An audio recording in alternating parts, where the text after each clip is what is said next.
चरणापुढे मस्तक माझे सदैव झुकते. म्हणून तर जिजाऊ आता तुमच्या चरणापुढे मस्तक माझे सदैव झुकते. माझे नाव संस्कृती अप्पा पवार. मी आता 7वी शिकते. माझ्या आजच्या वक्तृत्वाचा विषय आहे राजमाता राष्ट्रमाता महासाहेब जिजाऊ यांचे प्रेरणास्थान.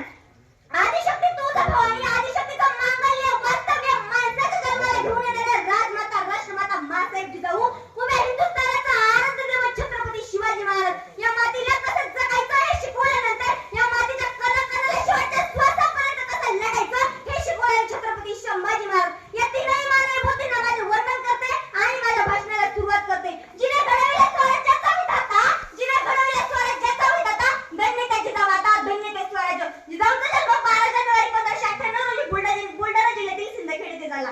जिजाऊंच्या आईचे नाव मासाहेब व वडिलांचे नाव लखुजी जाधव असे होते. जिजाऊंना तलवार दांडपट्टा चालवण्यात पटायचा. जिजाऊंना लहानपणापासूनच राजनीती व युद्धनीतीचे शिक्षण होते. जिजाऊंचा विवाह 1610 मध्ये शहाजीराजे भोसले यांच्याशी झाला. जिजाऊंची सेवा दासी सेवक जिजाऊंची भरपूर सेवा करत होता.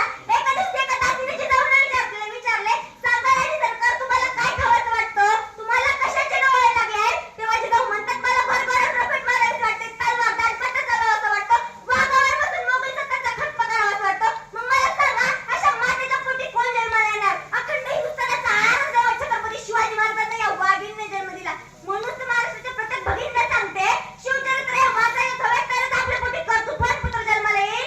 शिवचरित्र हे वाचायला हवे तरच आपल्या पोटी कर्तृत्ववान पुत्र जन्माला येईल. एका पाकिस्तानाचा घोडा वाचायला लागला, साखर वाटायला सुरुवात झाली.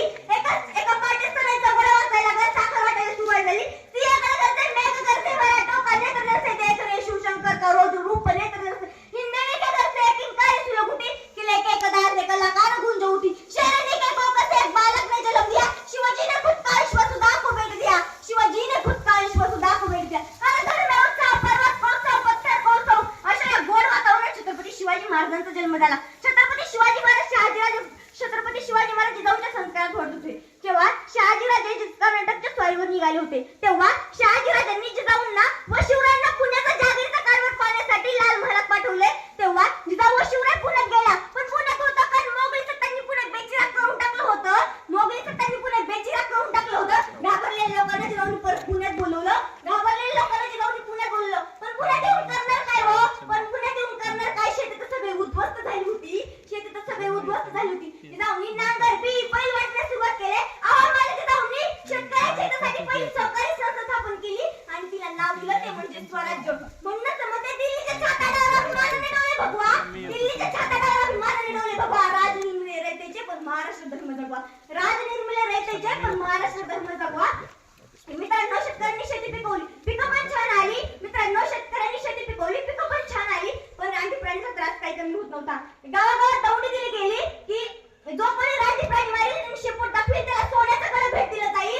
जो कोणी रानटी प्राणी मारेल आणि त्याला सोन्याचं कड भेट दिलं जाईल. अशा एका मध्यरात्रीचा कळस झाला. एका तरुण बाळपोराने लांडगा मारून खंडर घेऊन आला. जाऊ त्याला म्हणाले, अरे मी फक्त तुला शेपूट दाखवायला सांगितलेलं, तू शेपूट दाखवला तर तरी पण मी तुला सोन्याचं कड दिलं असतं. तेव्हा ते पोरगं चाटदेशीने उत्तर देतं, आहो साहेब, मी हा लांडगा सोन्याचं कड मिळावं म्हणून नाही आणला, तर मी हा लांडगा माझ्या पाठीवर कौतुकाची थाप मिळावी म्हणून मी हा लांडगा आणला. माझ्या शेतकऱ्याचं मन खूप दिलदार आहे हो. कधी बाजारात जा, व्यापाऱ्याकडून भाजीपाला घ्या, 400 वर टाकणार आहे, पण माझ्या शेतकऱ्याकडून भाजीपाला घ्या जमिनीला माप चिटकेपर्यंत. त्याच प्रसंगाला अनुसरून तुकाराम महाराज म्हणतात, तोलोने वाटे बळी माप देतो, सांगा ढळते कुणाचा बाप देतो. तोलोने वाटे बळी माप देतो, सांगा ढळते कुणाचा बाप देतो. आज मी मुलीला एकच सांगू इच्छिते,